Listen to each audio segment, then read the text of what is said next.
So, download nyo muna yung Nox App Player dito sa www.bignox.com. Download nyo lang siya, depende kung ano yung version ninyo.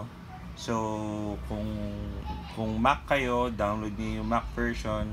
Tapos kapag Google kayo, download nyo yung yung Windows version kapag Windows kayo. Tapos pag na-download nyo na, install nyo lang siya. So, for Mac, dadrag nyo lang siya dun sa applications folder. Pagka-drag nyo sa applications folder, lalabas na siya dito sa sa applications niyo. Hanapin nyo yung Nox App Player. There you go. Tapos maglo-load lang yan. Tayin lang natin, 100%.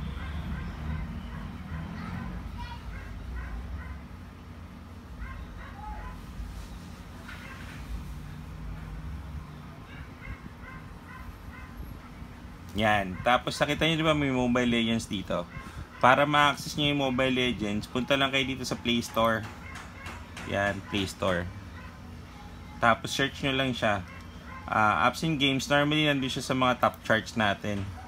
Yung top grossing or top free games, hanapin nyo na lang siya doon. Yung Mobile Legends.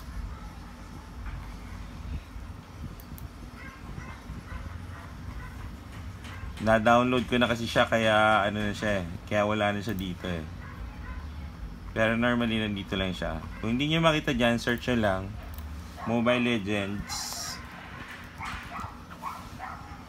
Yan, Mobile Legends Bang Bang. Tapos, pwede niyo na siyang i-open.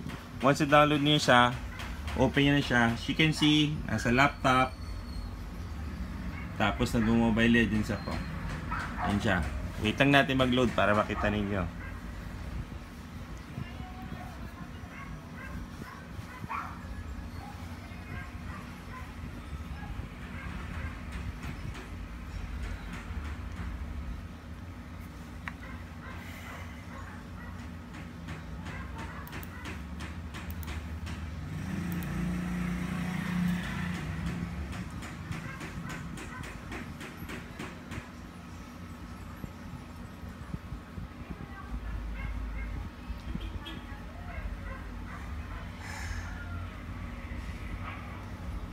So, there you go.